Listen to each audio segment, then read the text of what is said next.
नमस्कार, मैं गौरी और आप देख रहे हैं इंडिया पब्लिक खबर। ऑपरेशन सिंदूर के लॉन्च से लेकर उसकी सफलता तक देश के साथ कदम ताल मिलाने को लेकर कांग्रेस नेता शशि थरूर को कई बार अपनी पार्टी के ही आपसी मनमुटाव को सहना पड़ा है। भारत के आउटरीच मिशन पर भी शशि थरूर ने आतंकियों और पाकिस्तान के मंसूबों को दुनिया के सामने बेनकाब किया था, तो वहीं उसके बाद शशि थरूर को मोदी भक्त तक कहा गया। लेकिन अब इन सभी आलोचनाओं पर शशि थरूर ने जोरदार जवाब दिया है और एक बार फिर अपने बयान से सभी को चौंका दिया है। कांग्रेस नेता और तिरुवनंतपुरम से सांसद शशि थरूर शनिवार को एक कार्यक्रम में पहुंचे, जहां उन्होंने कहा कि उनके लिए देश पहले है। तिरुवनंतपुरम से सांसद शशि थरूर कोच्चि में शांति, सौहार्द और राष्ट्रीय विकास विषय पर आयोजित एक निजी कार्यक्रम में पहुंचे थे, जहां अपने संबोधन में उन्होंने पिछले कई महीनों से चल रही बयानबाजी पर तीखा जवाब दिया। थरूर ने भारत के पहले प्रधानमंत्री जवाहरलाल नेहरू की बात का हवाला देते हुए कहा, अगर भारत ही मर जाएगा तो फिर कौन जिंदा बचेगा। उन्होंने कहा कि जब देश की बात आती है तो राजनीतिक मतभेद भुलाकर साथ खड़ा होना चाहिए।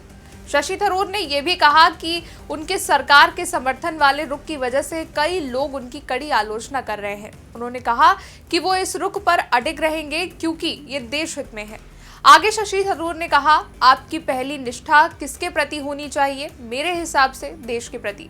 राजनीतिक दल देश को बेहतर बनाने का एक माध्यम होते हैं। सभी पार्टियों का एक ही उद्देश्य होता है, देश को आगे ले जाना, भले ही तरीका अलग हो। कुछ लोग आलोचना कर रहे हैं क्योंकि मैंने सीमा से जुड़े मुद्दों पर सशस्त्र बलों के मामलों में सरकार और फौज का समर्थन किया था। मैं अपनी बात पर कायम रहूंगा क्योंकि मुझे लगता है कि देश हित में मैं सही है।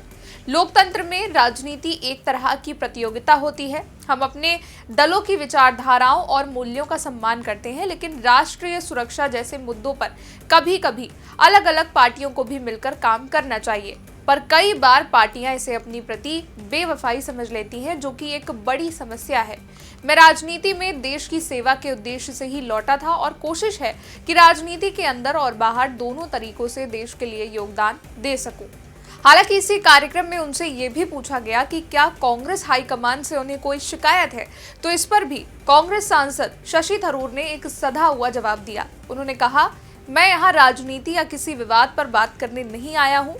मैं सिर्फ 2 भाषण देने आया हूँ जिनमें मैंने विकास, सौहार्द और मिलजुल कर रहने पर जोर दिया है। समावेशी विकास मेरे 16 साल के राजनीतिक जीवन का मुख्य विषय रहा है। मैं राष्ट्रीय सुरक्षा और राष्ट्र हित में पूरी आस्था रखता हूँ। दरअसल ऑपरेशन सिंदूर की सफलता के बाद आउटरीच मिशन को लेकर कांग्रेस सांसद शशि थरूर का नाम चयनित हुआ था, जहां पाकिस्तान को बेनकाब करने के लिए वो कई देशों की यात्रा पर गए थे और उनकी इस यात्रा के बाद से ही कांग्रेस की ओर से कई बयान दिए गए। खुद कांग्रेस अध्यक्ष मल्लिकार्जुन खड़गे ने भी तंज भरे लहजे में कहा था कि कुछ लोगों के लिए मोदी पहले हैं। तो वहीं याद हो कि 23 जून को शशि थरूर ने द हिंदू में पब्लिश एक आर्टिकल में लिखा था कि मोदी की ऊर्जा, गतिशीलता और जुड़ने की इच्छा वैश्विक मंच पर भारत के लिए प्रमुख संपत्ति बनी हुई है, लेकिन उन्हें और ज्यादा सपोर्ट मिलना चाहिए। जिस पर कांग्रेस ने ये कहकर किनारा कर लिया था कि ये उनकी निजी राय हो सकती है, पूरी पार्टी की नहीं। इसके अलावा हाल ही में शशि थरूर ने इमरजेंसी को काला अध्याय बताते हुए भी एक आर्टिकल लिखा था। 10 जुलाई को मलयालम भाषा के अखबार दीपिका में प्रकाशित आर्टिकल में उन्होंने लिखा था कि इमरजेंसी को सिर्फ भारतीय इतिहास के काले अध्याय के रूप में याद नहीं किया जाना चाहिए, बल्कि इससे सबक लेना जरूरी है। उन्होंने नसबंदी अभियान को मनमाना और क्रूर फैसला बताया। उन्होंने लिखा था कि अनुशासन और व्यवस्था के लिए उठाए गए कदम कई बार ऐसी क्रूरता में बदल जाते हैं जिन्हें किसी तरह उचित नहीं कहा जा सकता, जिस पर कांग्रेस की ओर से कोई भी प्रतिक्रिया सामने नहीं आई थी। तो वहीं जब थरूर ने हाल ही में प्रधानमंत्री नरेंद्र मोदी की विदेश नीति की तारीफ की थी और ऑपरेशन सिंदूर पर सरकार और सेना का समर्थन किया था, इसके बाद कांग्रेस पार्टी में उनके बयान को लेकर नाराजगी दिखी थी। फिलहाल उनके इस हालिया बयान को लेकर अब तक कांग्रेस की ओर से कोई प्रतिक्रिया सामने नहीं आई है, लेकिन उनके इस संबोधन से राजनीतिक गलियारों में एक बार फिर से हलचल तेज हो गई है। इस पर आपका क्या कहना है, ये कमेंट सेक्शन में बताइएगा। वीडियो को लाइक कीजिएगा, शेयर कीजिएगा, चैनल को सब्सक्राइब कीजिएगा। शुक्रिया।